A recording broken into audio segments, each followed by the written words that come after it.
গেছি Kharagpur তালবাগিচা high school মাঠ। আমাদের অনুকূল ঠাকুরের জন্মদিন। এই দেখুন, চলুন দেখাচ্ছি।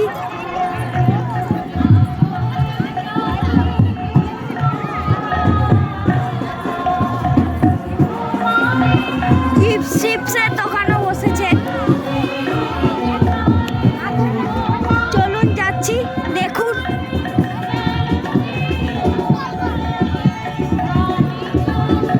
এখান থেকে আমাদের উঠার জায়গা।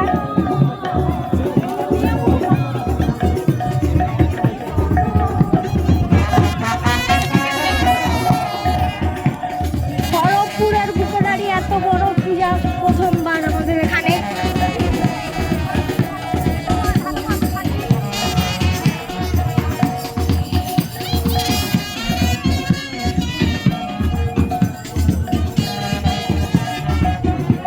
জয় বাবা অনুকূল ঠাকুরের জয়।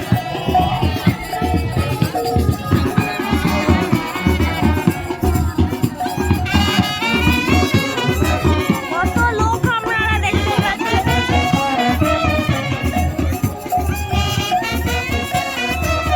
ওগুলো হচ্ছে খাওয়ার জায়গা। এটা হচ্ছে এখানে কীর্তন হচ্ছে। আর এইগুলো অনেক কিছু খাওয়ার কিছু জায়গা। আর খড়গপুরের বুকে দাঁড়িয়ে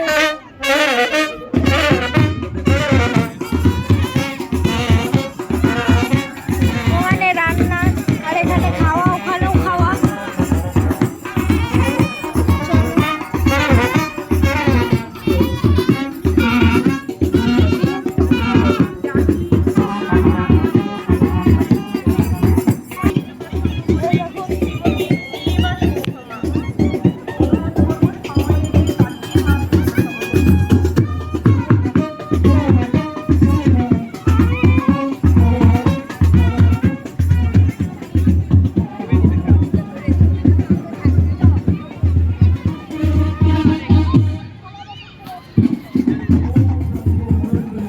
এইটা হচ্ছে আমাদের এখানে মন্দির করা হয়েছে।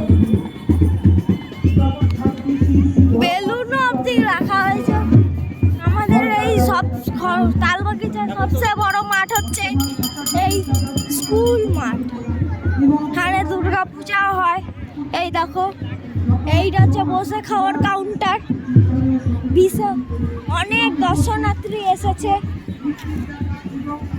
এই দেখুন, প্রচন্ড দর্শনার্থী। এখানে 30,000 লোকের আন্দাজে ধরা হয়েছে, কিন্তু কত মানুষ যে এসেছে এটা বোঝা যায়নি। ওই দেখো, ওখানে অনেক রকমের দোকান বসে গেছে। এটা আমরা দেখালাম না।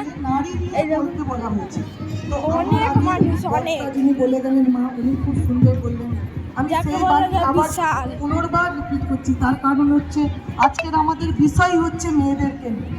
ঠাকুর বারবার মেয়েদেরকে বলেছেন, তো যার জন্য নারীর নীতি বই পাঠের প্রথমেই আছে, মেয়ে আমার, তোমার সেবা, তোমার চলা, তোমার চিন্তা, শুনুন। তারপরে আমি একটু ভিতর দেখুন, এমন একটা ভাবের সৃষ্টি করে। এখন আমি আর কিছু বলবো না। নতজানু হয়ে সসম্ভ্রমে ভক্তি গদগদ কণ্ঠে মা আমার, জননী আমার বলে, মুগ্ধ হয়, তিক্ত হয়, কৃতার্থ হয়, তবেই তুমি মেয়ে, তবেই তুমি সতী। তার মানে এই যে বলে গেলেন মা, তবু আমি আবার বলছি, মানে কত বড় একটা কথা, মেয়ে আমার, মানে একটা মেয়ে। সবচেয়ে বড় কথা, আমাদের মেয়েদের বেশ কয়েকটা জীবন আমাদের মেয়েদের। কোনো সময় আমরা মা হই, কোনো সময় আমরা মেয়ে, সবার ফার্স্টে আমরা কারো মেয়ে হই, তারপরে আমরা কি হই, আমরা কারো দিদি হই, বোন হই, মা হই, ভগিনী হই, দিদি, মানে নানা রকমের আমাদের সম্পর্ক। একটা মেয়ের সবচেয়ে কঠিন পরিস্থিতি তখনই হয় যখন মেয়েটি এক পরিবার থেকে আরেক পরিবারে যায়।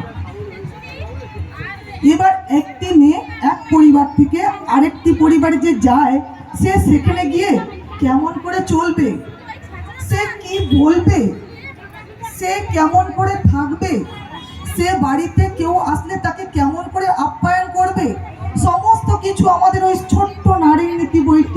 মধ্যে সমস্ত কিছু আছে।